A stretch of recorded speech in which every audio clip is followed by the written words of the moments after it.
வணக்கம் நண்பர்களே. சினிமா மொழியில் இப்போ நம்ம என்ன பார்க்க போகிறோம் அப்படின்னு பார்த்தீங்கன்னா, நடிகர் சிவகார்த்திகேயன் தயாரிப்பில் சிவகுமார் மாரிமுத்து இயக்கத்தில் முற்றிலும் மாறுபட்ட கதாபாத்திரத்தில் ராதிகா நடித்து வெளியாகும் படம் தாய் கிழவி. நாம் தமிழர் கட்சியின் தலைமை ஒருங்கிணைப்பாளர் சீமான் அவர்கள் இந்த படத்தை பார்த்துட்டு படக்குழுவினரை பாராட்டியிருக்காங்க. பாராட்டும் போது அவர் என்ன சொன்னார் அப்படிங்கிறதான் பார்க்க போகிறோம்.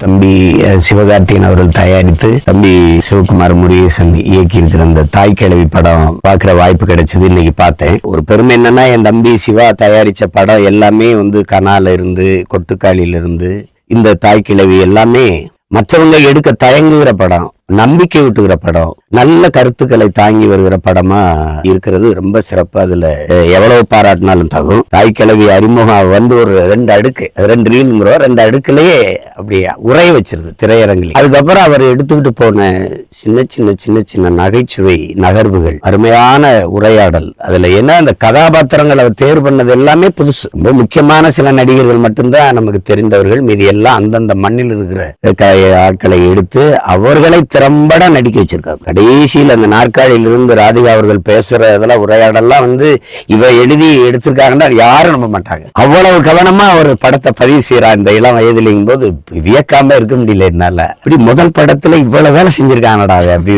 அது கூட இருந்து உழைச்ச எல்லாருமே அப்படி உழைச்சிருக்காங்க. குறிப்பா தம்பி ஒளிப்பதிவாளர், இசையமைப்பாளர் எல்லாருமே அவ்வளவு அருமையா ஒத்துழைச்சிருக்காங்க. நடிச்ச கதாபாத்திரங்கள்லாம் ஒரு குறிப்பிட்ட அளவுக்கு பிறகு நடிக்காம வாழ தொடங்கிடுச்சு எல்லாமே.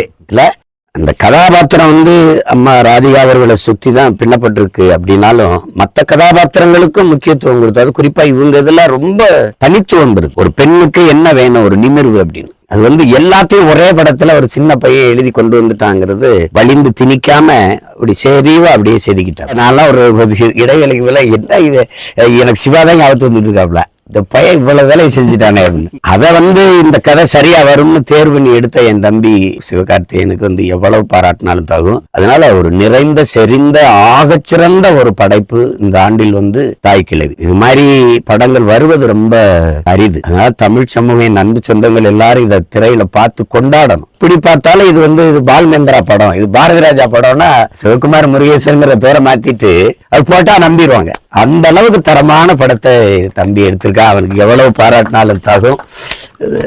கலை அரசியல்னா கலை அரசியல் தான். அவங்க இப்ப என்ன வேணாலும் பாராட்டலாம்.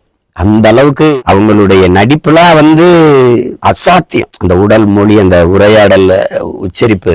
ஏற்கனவே பல கிராம படங்கள் நடிச்சிருக்காங்க. ஆனா இதுல இந்த படைப்பாளிகளுக்கு அதில் நடிச்ச ராதிகா அம்மாவுக்குலாம் எவ்வளவு விருதுகளை கொடுத்து பாராட்டினாலும் குறைந்த அளவு பாராட்டாத்தான் இருக்கும். அவ்வளவு பெருமையான ஒரு படைப்பு தாய் கிழவி. அது நம்ம எல்லாரும் பார்க்கணும். இதை தாண்டிய சிறந்த படைப்பை சிவாதான் எடுக்கணும். என் தம்பி வச்சு எடுக்கணும். தாய் கிழவி தான்.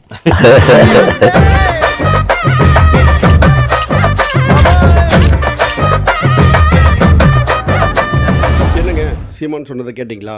எல்லோரும் போய் திரையரங்கில் தாய் கிழவியை ரசிப்போம். மற்றும் ஒரு நிகழ்வில் சந்திப்போம். நன்றி.